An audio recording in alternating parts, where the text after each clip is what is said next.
શાંતિ સ્તવ લઘુ શાંતિ ભાગ 5 સૂત્ર પરિચય જો ચમત્કારનો અર્થ વિશ્વના સનાતન નિયમોથી વિરુદ્ધ કોઈ પણ હકીકત એવો કરીએ તો એ પ્રકારનો ચમત્કાર હતો નહીં, છે પણ નહીં અને હશે પણ નહીં, કારણ કે વિશ્વના નિયમો ત્રિકાલાબાધિત છે અને તે કોઈ પણ સંયોગોમાં ફરતા નથી. પરંતુ ચમત્કારનો અર્થ જો આશ્ચર્યકારી ઘટના, અસામાન્ય બનાવ અથવા આપણી કલ્પના બહારની હકીકત એવો કરીએ તો એવા ચમત્કારો ભૂતકાળમાં બનેલા છે, હાલ પણ બને છે અને ભવિષ્યમાં પણ બનશે.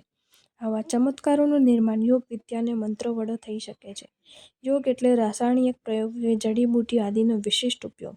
વિદ્યા એટલે અનુષ્ઠાન સિદ્ધ એક પ્રકારની શક્તિ કે જેમાં અધિપતિ સ્થાને પ્રાય સ્ત્રી દેવતા હોય છે અને મંત્ર એટલે પાઠ સિદ્ધ શક્તિ કે જેના અધિપતિ સ્થાને પ્રાય પુરુષ દેવતા હોય છે. યોગના પ્રભાવથી પાણી પર ચાલવાની, આકાશમાં ગમન કરવાની, અદૃશ્ય થવાની, સ્વર બદલવાની વગેરે ક્રિયાઓ સિદ્ધ થાય છે. જ્યારે વિદ્યા અને મંત્રના પ્રભાવથી પડકાય પ્રવેશ, ઇચ્છિત રૂપ ધારણા, રિદ્ધિ સિદ્ધિ અને જયની પ્રાપ્તિ, શત્રુનો પરાજય, ભયનું નિવારણ, ઉપદ્રવોનો નાશ વગેરે અનેકાનેક ઘટનાઓ સિદ્ધ થાય છે. આ હકીકતને દર્શાવનારા સંખ્યાબંધ પ્રમાણો આગમ સાહિત્યમાંથી તેમજ અન્ય સાહિત્યમાંથી મળી આવે છે. મંત્રની સિદ્ધિ તામસિક, રાજસિક કે સાત્વિક કોઈ પણ પ્રકારના મનુષ્યો કરી શકે છે. તેમાં તામસિક અને રાજસિક સ્વભાવના મનુષ્યો તેનો ઉપયોગ પોતાની સ્વાર્થ સાધના માટે અથવા શત્રુઓનો વિનાશ વગેરે કરવા માટે કરે છે, જ્યારે સાત્વિક પુરુષો તેનો ઉપયોગ નિસ્વાર્થ ભાવે માત્ર જનહિતાર્થે જ કરે છે. તેથી જ્યારે જ્યારે કોઈ મહાન ઉપદ્રવ થાય કે રોગચાળો ફાટી નીકળે ત્યારે જનતા મહાપુરુષોનું શરણ શોધે છે અને આવા મહાપુરુષો તેમને મંત્રગર્ભિત સ્તવન કે સ્તોત્રો બનાવી આપે છે કે જેનો પાઠ કરવા માત્રથી યા શ્રવણ કરવા માત્રથી તે પ્રકારનો ઉપદ્રવ કે રોગચાળો શમી જાય છે. આવો જ એક પ્રસંગ વીર નિર્વાણની 7મી સદીના અંતભાગે ભારતવર્ષમાં બની ગયો. શાકંભરી નગરીમાં કોઈ પણ કારણે કુપિત થયેલી શાકિનીએ મહામારીનો ઉપદ્રવ ફેલાવ્યો. એ ઉપદ્રવ એટલો ભારે હતો કે તેમાં ઔષધ કે વૈદ્યો કાંઈ પણ કામ આપી શકતા નહોતા. તેથી માણસો ટપોટપ મરવા લાગ્યા અને આખી નગરી સ્મશાન જેવી ભયંકર જણાવા લાગી.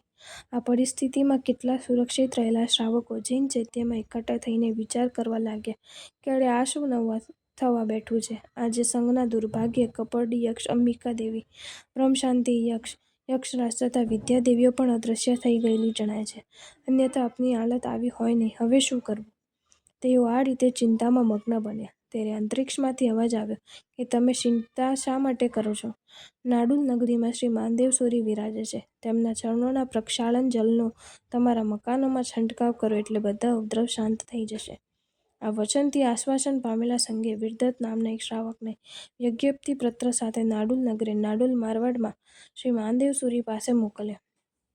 સુરીજી તપસ્વી, બ્રહ્મચારી અને મંત્રસિદ્ધ મહાપુરુષ હતા તથા લોકોપકાર કરવાની પરમ નિષ્ઠાવાળા હતા. તેથી તેમને શાંતિ સ્તવ નામનું એક મંત્રયુક્ત સ્તોત્ર રૂપ બનાવી આપ્યું અને પગ ધોવણ પણ આપ્યું. આ શાંતિ સ્તવ લઈને વિરદત શાકંભરી નગરીએ પહોંચ્યા. ત્યાં પગ ધોવણનું શાંતિ સ્તવથી મંત્રાયેલું પાણી અન્ય પાણી સાથે મિશ્રિત કરીને છાંટતા તથા શાંતિ સ્તવનો પાઠ કરતા મહામારીનો ઉપદ્રવ શાંત થઈ ગયો. ત્યારથી તે સ્તવન સર્વ પ્રકારના ઉપદ્રવોના નિવારણ અર્થે બોલાવા લાગ્યું અને કાળક્રમે સપ્તસ્મરણનું એક અંગ બન્યું તથા પ્રતિક્રમણ સૂત્રમાં પણ બોલાવા લાગ્યું. શાંતિ સ્તવ શ્રી શાંતિનાથ ભગવાનના સ્તવન રૂપ છે. શ્રી શાંતિદેવીના 2 સ્વરૂપો વિજયા અને જયા તેની સ્તુતિ રૂપ છે. સૌ કરતાંય આ સ્તવનમાં પ્રારંભમાં શાંતિમ પદ મૂકીને 2 હેતુઓની સિદ્ધિ કરી છે. એક તો તે દેવાધિદેવ જગતપુરુષ એવા શ્રી તીર્થંકર દેવનું નામ છે જે મંગલરૂપ છે અને બીજું મંત્રશાસ્ત્રની દ્રષ્ટિએ પ્રારંભમાં કર્મનું નામ લખવું તે દીપન છે. આદો નામ નિવેશો દીપનમ જે શાંતિકર્મ માટે આવશ્યક છે. શ્રી શાંતિનાથ ભગવાનને શાંતિ, નિશાંત, શાંત અને શાંતાશિવ એમ 3 વિશેષણો લગાડવામાં આવ્યા છે જે તેમના આંતરિક તેમજ બાહ્ય સ્વરૂપને સ્પષ્ટ રીતે વ્યક્ત કરે છે. શ્રી શાંતિનાથ ભગવાનનું અંતર શાંતિથી ભરેલું છે અને તેમની બહારની મુદ્રા પણ પ્રશમ રસની મગ્ન છે. વળી તેઓ સર્વ અશિવને શાંત કરનાર હોવાથી શિવ સ્વરૂપ છે. એવા શ્રી શાંતિનાથ ભગવાનને નમસ્કાર કરીને સ્તવકાર સ્તવનો પ્રારંભ કરે છે અને આ સ્તવ મંત્રપદો વડે બનાવ્યું છે. તેઓ નિર્દેશ પણ કરી દે છે. એટલે આ સ્તવ કોઈ સામાન્ય કૃતિ નથી પણ એક મંત્રગર્ભિત કૃતિ છે. પ્રથમ ગાથામાં શ નો ઉપયોગ 8 વાર કર્યો છે. તે પણ સૂચક છે કારણ કે શ એ શાંતિમય સુખદ સ્થિતિનો નિર્દેશક હોવાથી મંગલરૂપ છે અને 8 વાર મંગલ થાય તે અષ્ટમંગલ પૂજાની બરાબર છે. બીજી ગાથાથી નામ મંત્ર સ્તુતિનો પ્રારંભ થાય છે. તેની 4 ગાથાઓમાં શ્રી શાંતિનાથ ભગવાનની 16 નામો વડે સ્તુતિ કરવામાં આવે છે. તે આ રીતે: તેઓ પરબ્રહ્મ સ્વરૂપ છે કારણ કે તેમનો નિર્ધારિત અક્ષર ઓમકાર છે. તેઓ ભગવાન છે કારણ કે ભક્ત શબ્દથી સૂચિત થતા ઐશ્વર્ય આદિ ગુણોથી વિભૂષિત છે. તેઓ અરજ છે કારણ કે આ જગતના તમામ લોકો વડે દ્રવ્ય અને ભાવથી પૂજવાને યોગ્ય છે. તેઓ જયવાન છે કારણ કે સર્વ ઉપાયો પર જય મેળવનારા છે. તેઓ યશસ્વી છે કારણ કે તેમના નામનું સ્મરણ કરતાં દુઃખ અને દૂર ભાગે છે. તેઓ દમન કરનારાઓના સ્વામી છે. તેઓ રિદ્ધિવંત છે કારણ કે અરહતોના 34 અતિશયો વડે યુક્ત છે. તેઓ પરમ પ્રશસ્ત છે કારણ કે પ્રશમ રસથી પૂર્ણ ભરેલા છે. તે ત્રૈલોક્યેશ્વર છે કારણ કે 3 લોકના પ્રાણીઓ પર તેમનું શાસન છે. તેઓ શાંતિના અધિપતિ છે કારણ કે તે શાંતિવાળા, શાંતિ સ્વરૂપ અને શાંતિ કરે છે. તેઓ દેવાધિદેવ છે કારણ કે સર્વ દેવેન્દ્રોથી પૂજાયેલા છે. તેઓ નિર્જીત છે કારણ કે કોઈથી જીતાતા નથી. તેઓ ભુવનેશ્વર છે કારણ કે ધર્મ દેશના વડે ભુવનજનોનું પાલન કરવામાં ઉદ્યત છે. તેઓ ભયભંજન છે કારણ કે બધા ભય સમૂહોનો નાશ કરે છે. તેઓ શિવ છે કારણ કે અશિવોનું ઉપશમન કરે છે. અને તેઓ રુદ્ર પણ છે કારણ કે બધા દુષ્ટ ગ્રહો, ભૂત, પિશાચ અને શાકિનીઓની પીડાનો સંહાર કરે છે. સ્તુતિની 5મી ગાથામાં જણાવ્યું છે કે આ બધું કાર્ય શ્રી શાંતિનાથ ભગવાનના નામ મંત્રોથી તુષ્ટ થયેલી શાંતિ દેવી કે નિર્વાણી દેવી વિજયા અને જયા રૂપે કરે છે. તેથી તેમની સ્તુતિ પણ પ્રસંગોચિત છે. આ રીતે સ્તવકર્તાઓ નામ મંત્ર સ્તુતિ પૂરી કરતા જનહિત માટે કર્તૃ શક્તિ ધરાવનારી વિજયા અને જયા દેવીની સ્તુતિ કરવાનું પ્રયોજન જણાવી દીધું છે. તથા સ્તવની 7મી ગાથાથી શરૂ કરીને 15મી ગાથા સુધી એટલે કુલ 9 ગાથાઓ વડે તેની નવરત્નમાળા રચી છે. આ નવરત્નમાળાનો પહેલો વિભાગ નામ સ્તુતિનો છે. તેમાં સ્તવકર્તા દેવીને જુદા જુદા 24 નામોથી સંબોધી છે. તે આ રીતે: ભગવતી કારણ કે તે ભક્ત શબ્દથી સૂચિત થતા જ્ઞાન, ઐશ્વર્ય, તેજ વગેરે ગુણોવાળી છે. વિજયા કારણ કે તે વિજયને આપનારી છે. સુજયા કારણ કે તે સુંદર જયને કરનારી છે. અજિતા કારણ કે તે કોઈથી જીતાતી નથી. અપરાજિતા કારણ કે કોઈથી તેનો પરાભવ થતો નથી. જયાવહા કારણ કે તે જયને લાવનારી છે. ભવતી કારણ કે તે હાજર છે. ભદ્રા કારણ કે તે ભદ્ર સુખને દેનારી છે. કલ્યાણી કારણ કે તે કલ્યાણને કરનારી છે. મંગલા કારણ કે તે મંગલ કરે છે. શિવા કારણ કે તે શિવ કરે છે. તુષ્ટિદા કારણ કે તે તુષ્ટિ કરે છે. પુષ્ટિદા કારણ કે તે પુષ્ટિ કરે છે. સિદ્ધિદાયિની કારણ કે તે સિદ્ધિ આપવામાં સહાય કરે છે. નિવૃત્તિ શાંતિદેવી કારણ કે તે શાંતિ કરે છે.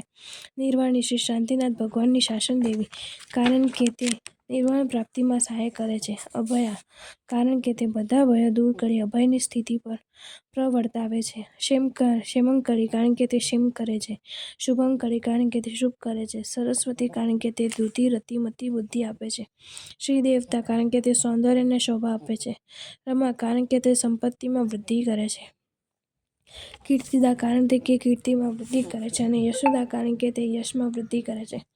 સ્તવકર્તાએ દેવોની વિવિધ નામો વડે સ્તુતિ કરવાની સાથે જગન્મંગલ કવચની રચના પણ કરેલી છે કે જગતનું મંગલ કરવામાં ઉપયોગી છે. તેમાં પ્રથમ સકલ સંઘને એટલે ચતુર્વિધ સંઘને યાદ કર્યો છે કારણ કે આ સ્તવની ઉત્પત્તિ તેના નિમિત્તે થયેલી છે. વળી ચતુર્વિધ સંઘ તે ધર્મતીર્થ હોઈને તેનું સ્મરણ પ્રથમ કરવામાં આવે તે સર્વથા યોગ્ય છે. આ ચતુર્વિધ સંઘનું ભદ્ર થાય, કલ્યાણ થાય તથા મંગલ થાય એવા સર્વ પ્રયત્નો વિજયા જયા કરે છે. તેથી જ તેને સર્વસ્ય સંઘસ્ય ભદ્ર કલ્યાણ મંગલપ્રદ તરીકે સંબોધવામાં આવી છે. સકલ સંઘનું મુખ્ય અંગ સાધુ અને સાધ્વી છે. તેથી બીજા ક્રમમાં તેમને યાદ કરવામાં આવ્યા છે. વિજયા જયા સાધુ સાધ્વી સમુદાયને તથા કોઈ પણ પ્રકારના ઉપદ્રવનું નિવારણ કરે છે.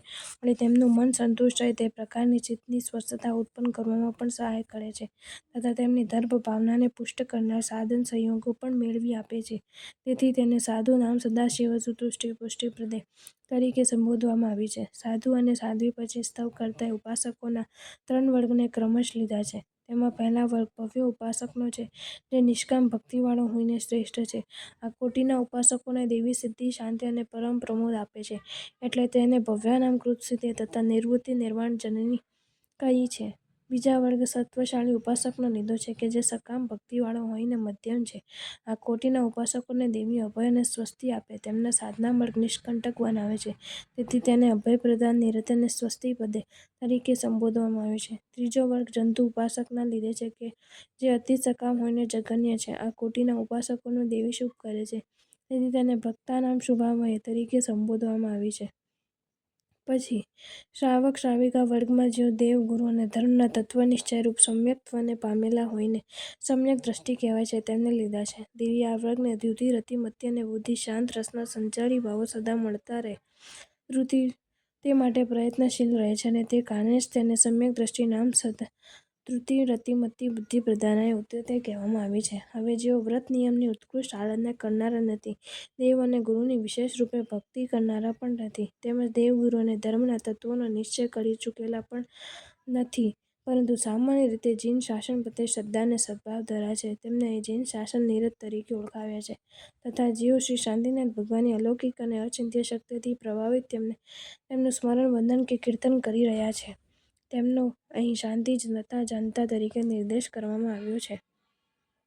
આ બંને વર્ગને વિજયા જયા શ્રી સાંપત કીર્તિ અને યશ આપે છે. તેથી તેને જીન શાસન નિર્તાનામ શાંતિ નતાનામ ચ જગતિ જનતાનામ શ્રી સંપત કીર્તિ યશોવર્ધિની તરીકે સંબોધવામાં આવી છે.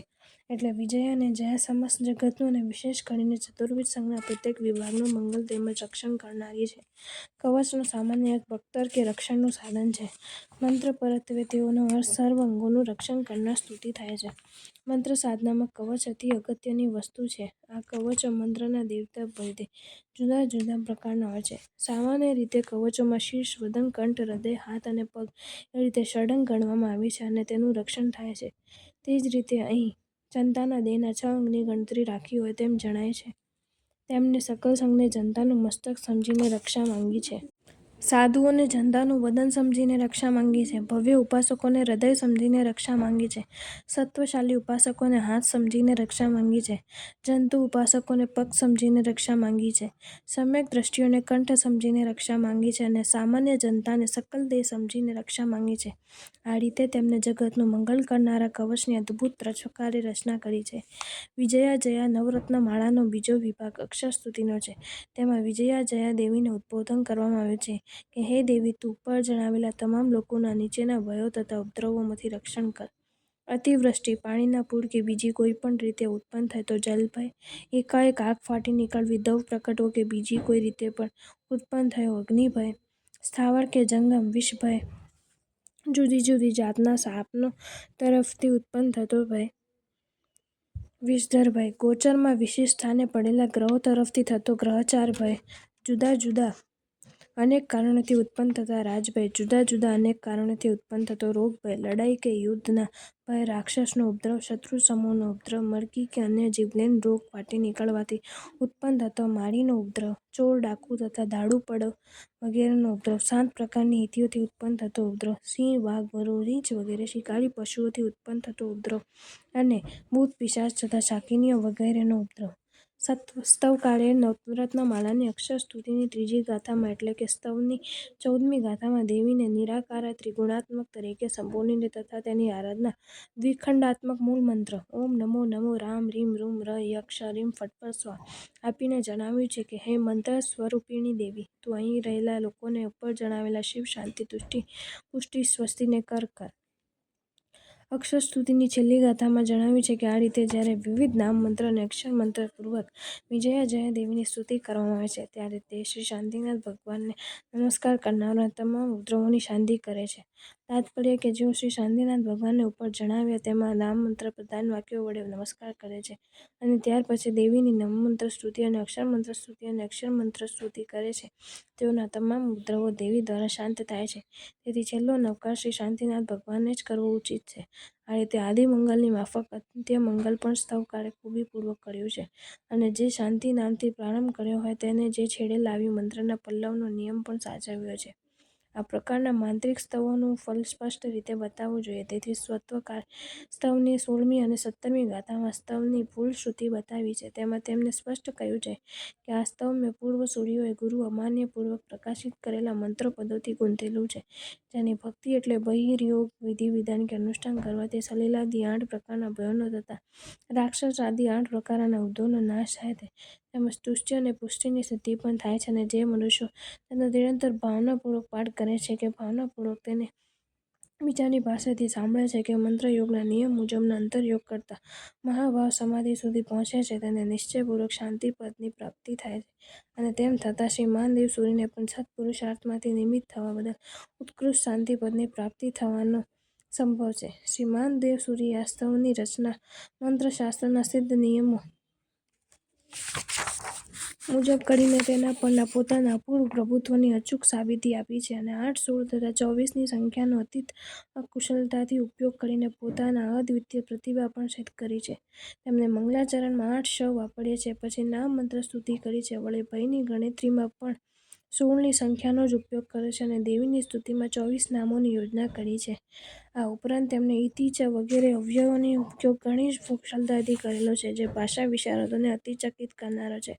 આ સ્તવ ઉપર શ્રી હર્ષકીર્તિ સૂરીએ વિક્રમ સંવત 1628માં વાસનાચાર્ય શ્રી ગુણ અને વિક્રમ સંવત 1658માં શ્રી સિદ્ધિચંદ્ર ગણીએ વિક્રમ સંવત 1690માં આસપાસ અને ધર્મ પ્રમોદ ગણીએ પણ લગભગ તે જ અરસામાં ટીકાઓ રચેલી છે. તેમજ કોઈએ સફચૂડી રચ્યાની નોંધ પણ જૈન સાહિત્યમાં જોવામાં આવે છે. સંક્ષિપ્તમાં આ સ્તવ ઉત્તમ કોટિનું એક મંત્રમય ચમત્કારિક સ્તવ છે અને તે દ્રષ્ટિએ તેનું મનન પરિશીલન થવું ઘટે છે. પ્રકીર્ણક: આ સ્તવ વેદ નિર્વાણની 7મી સદીમાં પ્રભુ મહાવીરની 19મી માટે વિરાજેલા પ્રભાવક આચાર્ય શ્રી માનદેવ સૂરીએ રચેલું છે. તે વિક્રમ સંવત 261માં સ્વર્ગીય સંચરને એમ જૈન તીર્થ સર્વ સંગ્રહમાં જણાવ્યું છે. પ્રસ્તુત સ્તવના યંત્ર પરિશિષ્ટ 1. માનદેવ સૂરી ચરિતનો અનુવાદ: શ્રી પ્રભાતચંદ્ર સૂરીએ તેમના ગ્રંથનામે પ્રભાવક ચરિતમાં શ્રી માનદેવ સૂરીનું ચરિત આપ્યું છે. તે શાંતિ સ્તવને સમજવામાં અનુકૂળતા કરે તેવું હોવાથી તેનું ભાષાંતર અહીં આપવામાં આવ્યું છે. શ્રમણ ભગવાન મહાવીર પરમાત્માની 13મી માટે 10 પૂર્વોત્તર મહાપ્રભાવક શ્રી વજ્રસ્વામી થયા. તેમની 34તી પાટે શ્રી દેવસૂરી થયા કે જે અતિ વૃદ્ધ હોવાથી વૃદ્ધ દેવસૂરી તરીકે ઓળખાયા. તેમની પાટે શ્રી પ્રદ્યોતન સૂરી આવ્યા. એક વખતની વાત છે, આચાર્ય શ્રી પ્રદ્યોતન સૂરી વિહાર કરતાં કરતાં નાડોલ નગરમાં પધાર્યા. તે નગરમાં જિનદાસ નામનો શેઠ વસે, જેને ત્યાં ધનનો ભંડાર ભરેલા હતા. નગરમાં તેનું નામ પંકાતું હતું. તેના આંગણેથી યાચક પાછો ન વળતો. તેને દારિણી નામની પત્ની અને તે પણ ધર્મવાસના જેની અતિ પ્રબળ હોય તેવી. તે બંનેને સંસારમાં સુખ ભોગવતા એક પુત્ર થયો. નામ તેનું માનદેવ. જેવું તેનું નામ તેવું જ તેના ગુણ. તેનું જગારા મારતું મુખ જોનારાને લાગે કે આ કોઈ દેવાંશી બાલક છે. નગરના લોકો તેને માનથી જુએ. તેનું હૃદય બાલ્યકાળથી વૈરાગ્યવાસિત હતું. તે નગરમાં પ્રદ્યોતન સૂરી પધારેલા હતા. બાળક માનદેવે આ સાંભળ્યું અને તેનું વૈરાગી હૃદય તેને ત્યાં ખેંચી ગયું. ગુરુદેવે તેને જોયો. યોગ્ય આત્મા સમજી ગુરુ ભગવંતે તેને ધર્મ ઉપદેશ્યો અને સંસાર કેવો કાળમો દાવાનળ છે અને તેમાં દાવાનળમાં સપડાયેલા મૃગબાળ જેવા આપણે કેવા ફસાઈ ગયા છીએ તે સમજાવ્યું. તેમાંથી છૂટવાનો માર્ગ પણ દાખવ્યો. માનદેવને આ બધું હાડોહાડ વસી ગયું. તેનું વૈરાગ્યવાસિત અંતઃકરણમાં ગુરુચરણોમાં નમીને બોલી ઉઠ્યો કે ગુરુ ભગવંત, કૃપા કરો અને મને આ સંસાર દાવાનળમાંથી બહાર કાઢવા પ્રપંચ્ય આપો. ગુરુએ માતા પિતાની સંમતિ લેવા જણાવ્યું. માનદેવ ઘેર આવ્યો. માતા પિતાને વિનંતી કરી કે આ ભયંકર દાવાનળમાંથી હું ત્રાસ્યો છું, મને સંયમ પથે જવા દો. માતા પિતાનો વારસો વળી એકનો એક અને ગુણવાન પુત્ર કે જેના પર માતા પિતાની આંખ ઠરેલ હતી તેને રજા આપતા માતા પિતાના હૈયામાં પુષ્કળ અને કાળમી વેદના અનુભવી. પણ પુત્રના ભાવિ કલ્યાણનો વિચાર કરી વાત્સલ્યમયી અને પ્રેમાળ પિતાએ તેને જિનેન્દ્ર ભગવંતના માર્ગે જવા સંમતિ આપી અને માનદેવનું હૃદય નાચી ઉઠ્યું.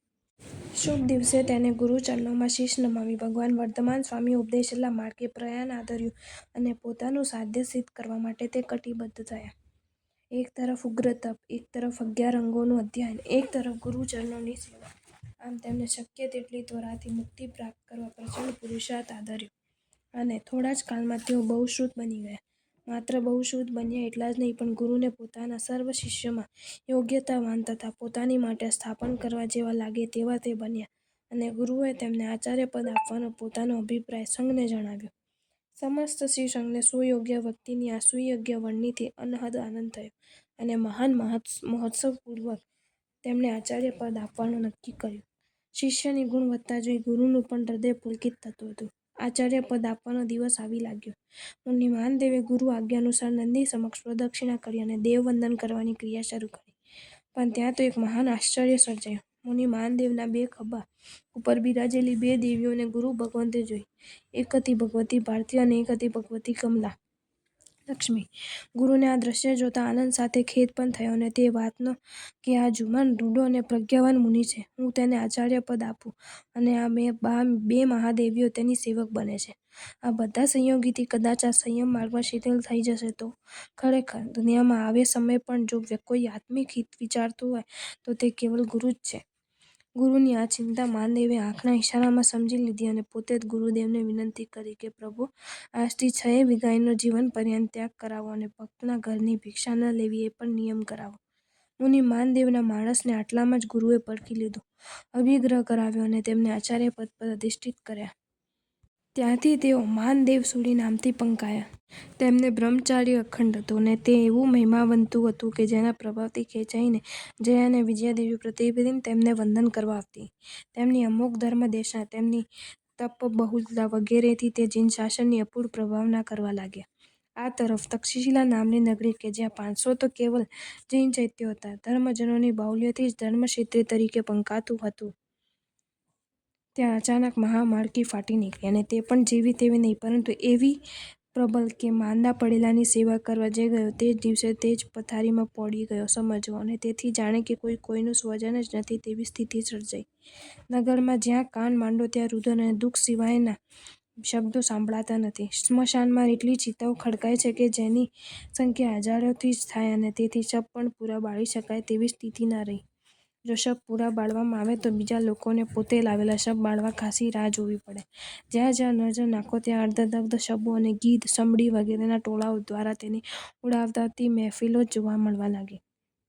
પરિણામ એ આવ્યું કે લંકા જેવી મનોરમ તક્ષશિલા પૂરી ખાલી થવા લાગી અને જ્યારે માનવો ચાલવા લાગે ત્યાં દેવોની પૂજા કોણ કરે? દેવોની પ્રતિમાઓ પણ પૂજાયા વિનાની પડી રહેવા લાગી. ઘર ઘરમાંથી મૃતકોની દુર્ગંધ વછૂટવા લાગી.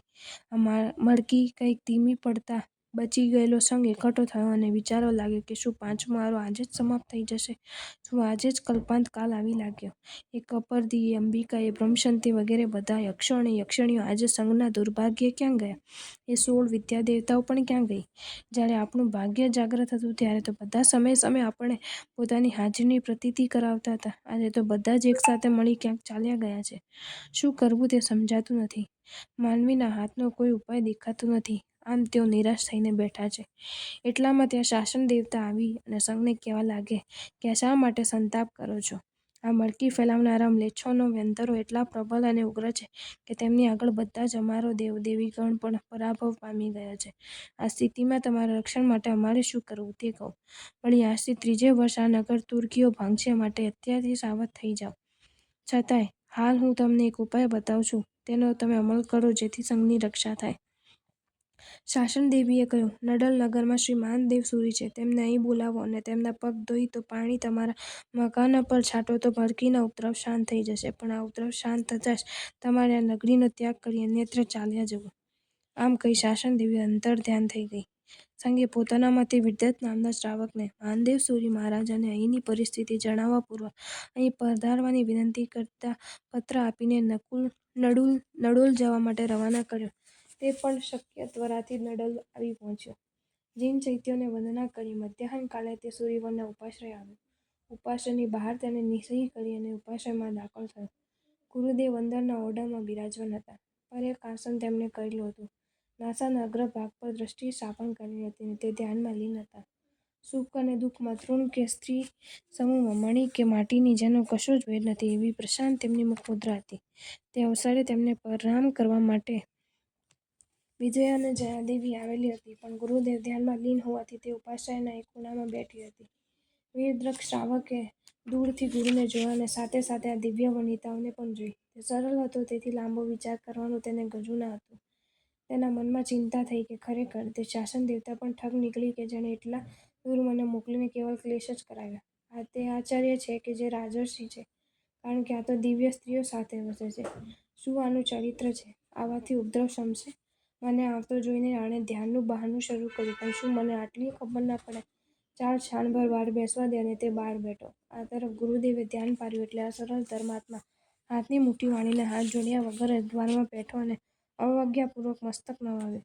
તેની આ બધી ચેષ્ટાઓ, તેની મુખમુદ્રા વગેરેથી દેવીઓએ તેની વિચારમાળા પારખી લીધી અને ન દેખી શકાય તેવા બંધનોથી તેને જમીન પર નાખીને બાંધ્યો. વીરદ્રથ શ્રાવક આ બંધનોથી મોટા સ્વરે ચીસો મારવા લાગ્યો ત્યારે તેને પ્રત્યેની અનુકંપાથી માનદેવ સૂર્યે તેનું અજ્ઞાન આમાં કામ કરે છે એમ સમજાવી દેવીઓથી તેને છોડાવ્યો. ગુરુના વચનથી દેવીઓએ તેને છોડ્યો. જયા દેવીએ કહ્યું, મહાપાપી, શાપને યોગ્ય અધમ કામ કરનારા, તું શરીરધારી ચારિત્ર હોય તેવા શ્રી માનદેવ સૂર્ય માટે આવા વિકલ્પો કરે છે. તું શ્રાવક નથી પણ ઠગ શ્રાવક છે. પુરુષોમાં અધમ છે તું. તું દેવતાઓનો ચિહ્ન પણ નથી જાણતો. અજ્ઞાનીના આગેવાન, આંખો ફાડીને જો કે અમારા નેત્રો મીંચાય છે. તું જો કે પગ જમીનને અડકે છે. તું જો કે અમારી પુષ્પમાળા કરમાયા વિનાની છે કે નહીં. અમે 2 દેવીઓ છીએ તે તને નથી સમજાતું? એક જ મુષ્ટિ પ્રહારથી હું તને પ્રથમ જ યમના ઘેર પહોંચાડી દેત, પણ શ્રદ્ધાળુ જૈન હોવાનો દંભ કરીને તું મને પણ ઠગી ગયો. શું કરું? પ્રભુનો આદેશ છે તેથી તને જીવતો છોડું છું. પરંતુ પાપની ભૂમિ સમાન તું અહીં આવ્યો શા માટે? આવ્યો તો મુઠ્ઠી વાળીને શા માટે આવ્યો? જેવી મુઠ્ઠી વાળીને આવ્યો તેવી જ મુઠ્ઠી વાળીને તું અહીંથી રવાના થઈ જા. આ બધું સાંભળી લીધા પછી વીરદ્રથ શ્રાવકે કહ્યું, દેવીઓ સાંભળો. તક્ષશિલા નગરીના શ્રી સંજ્ઞ શાસન દેવીના કહેવાથી ત્યાં ઉત્પન્ન થયેલા અશિવના ઉપશમન માટે શ્રી માનદેવ સૂર્યને બોલાવવા મને અહીં મોકલ્યો, પરંતુ મારા મૂર્ખપણાથી ત્યાંનું અશિવ ટાળવાને બદલે મને જ અશિવ આવી લાગ્યું. આ સાંભળી વિજયા દેવી બોલી કે ત્યાં અશિવ માટે ન થાય કે જ્યાં તમારા જેવા દર્શનમાં છિદ્ર જોનારા શ્રાવકો વસતા હોય. વરાગ, ગરીબડા, તું આ ગુરુના પ્રભાવને જાણતો નથી. મેઘ વરસે છે અને ધન્ય પાકે છે તે આ ગુરુના પ્રભાવથી છે. શ્રી શાંતિનાથ તીર્થંકરની સેવા કરનારી શાંતિ દેવતા અમારા બહાને પોતાના 2 રૂપ બનાવીને આમને વંદન કરે છે એમ સમજ. બીજું, તારા જેવા શ્રાવકની સાથે હું પૂજ્યને કેવી રીતે મોકલું? તું કાન અને હૃદય વિનાનો છે, તેમ શું હું કાન અને હૃદય વિનાની છું? તારા જેવા ઘણા આવા ધાર્મિક શિરોમણીઓ જ્યાં છે ત્યાં મોકલેલા અમારા ગુરુ ફરી અમારા માટે જોવાનાય રહે છે કે નહીં તે સવાલ છે. વીરદ્રથ શ્રાવક વિચારમાં પડ્યો કે હવે શું થાય. આચાર્ય દેવે કહ્યું, સંઘનો આદેશ મારે માન્ય કરવો જ જોઈએ અને તે અશિવના ઉપશમનનો આદેશ હું અહીં રહીને કરીશ. હું ત્યાં નહીં આવી શકું કારણ કે અહીંના સંઘની તે માટે અનુજ્ઞા નથી. સંઘમાં મુખ્ય આ 2 દેવીઓ છે અને તેમની અનુમતિ નથી. પૂર્વે કમઠે પ્રકાશિત કરેલા અને આ બંને દેવીઓએ દર્શાવેલ મંત્રાધિરાજ નામનો પાર્શ્વનાથ પ્રભુનો મંત્ર છે તે સર્વ અશિવનો નિષેધ કરનારા મંત્રથી ગર્ભિત શ્રી શાંતિનાથ અને પાર્શ્વનાથની સ્મૃતિથી પવિત્રિત શ્રી શાંતિ સ્તવનું નામનું શ્રેષ્ઠ સ્તવન લઈને તું સ્વસ્થતાથી પોતાના સ્થાને જા. તેના પાઠ માત્રથી સઘળું એ અશિવ શાંત થઈ જશે. આ આદેશ સાંભળીને વીરદ્રથ શ્રાવકે તે સ્તવન લઈને ત્યાંથી પ્રયાણ કર્યું. હર્ષપૂર્વક તે તક્ષશિલામાં આવ્યો અને સંઘને તે શાંતિ સ્તવ સોંપ્યું. નાના મોટા સૌ તે સ્તવનો પાઠ કરવા લાગ્યા. પરિણામે કેટલાક દિવસોમાં જ અશિવનો ઉપદ્રવ સંપૂર્ણ શાંત થઈ ગયો. ઉપદ્રવ શાંત થતાં નગરી ત્યજીને જેણે જ્યાં ફાવ્યું તેને તે દિશામાં પ્રયાણ કર્યો. 3 વર્ષ વીતી ગયા અને તુર્કોએ મહાનગર ભાંગ્યું. આજે પણ ત્યાં પિત્તળ અને પાષાણના બિંબો ભોંયરામાં છે એવી વૃદ્ધ પુરુષોની કિંવદંતી છે. ત્યારથી આરંભીને સંઘના ક્ષુદ્ર ઉપદ્રવોનો નાશ કરનારો શાંતિમ શાંતિની શાંતમ એ અદ્ભુત સ્તવ આજ પર્યંત વિદ્યમાન છે. આરાધના કરવાથી ચિંતામણીની જેમ ઇષ્ટ અર્થને આપનારો જગતમાં પ્રસિદ્ધ મંત્રાધિરાજ નામનો તે સ્તોત્રનો મંત્ર છે. શ્રી માનદેવ નામના સૂર્યે આ રીતે શાસનની અનેક પ્રભાવના કરી માનતુંગ નામના પોતાના યોગ્ય શિષ્યને પોતાની માટે સ્થાપન કરી જીનકલ્પી મહાત્માની માફક સંલેખના કરી શ્રેષ્ઠ ધ્યાનમાં લયલીન બની આયુષ્યના પ્રાંતે સ્વર્ગમાં સ્થિત આવ્યા.